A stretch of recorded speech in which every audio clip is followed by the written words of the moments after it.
అమ్మమ్మ, ఈ రోజు చంద్రుడు ఎందుకు ఇలా కనిపిస్తున్నాడు? నిన్న వేరుగా ఉన్నాడు కదా, అది తిథుల వల్ల బంగారం.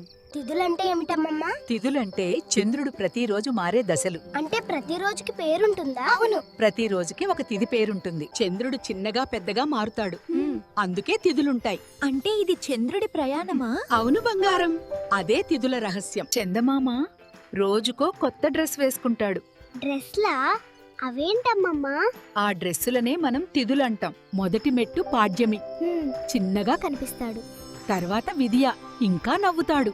అంటే చంద్రుడు పెరుగుతున్నాడా? చూడండి బంగారం, ప్రతి తిథి ఒక ప్రత్యేకమైన రూపం. పాడ్యమి నుండి పౌర్ణమి వరకు చంద్రుడు పెరుగుతాడు. తర్వాత మళ్ళీ అమావాస్య వరకు తగ్గిపోతాడు. వావ్, చంద్రుడు ఆట ఆడుతున్నట్టుంది. అందుకే ప్రతిరోజు వేరుగా కనిపిస్తున్నాడు. దశమి నుంచి చతుర్దశి, చివరికి పౌర్ణమి వస్తుంది. పౌర్ణమి రోజు చంద్రుడు నిండుగా మెరిసిపోతాడు. వావ్, ఫుల్ మార్క్స్ అన్నమాట. తర్వాత మళ్ళీ వెలుగు తగ్గుతుంది. కృష్ణపక్షం. చివరికి కనిపించని రోజునే అమావాస్య అంటాం. అంటే చంద్రుడు దాగిపోతాడా? చూడండి పిల్లలు, చంద్రుడు ప్రతి రాత్రి ఎలా మారతాడో. ఇది పాడ్యమి, ఇది విధియ, ఆపై పౌర్ణమి వస్తుంది. చవితి, పంచమి, షష్ఠి. చవితి, పంచమి, షష్ఠి. చాలా బాగా నేర్చుకుంటున్నారు.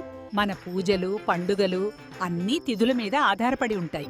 అంటే ఇవి చాలా ముఖ్యమా? అవును, చాలా ముఖ్యమైనవి. ఉదాహరణకు, మనము వినాయక చవితి జరుపుకునేది భాద్రపద మాసం శుక్లపక్షం చవితి తిథి నాడు. ఇక నుంచి నేను ప్రతిరోజు చంద్రుడిని చూస్తాను. చాలా బావుంది. అలా నేర్చుకుంటే తిథులు సులభం.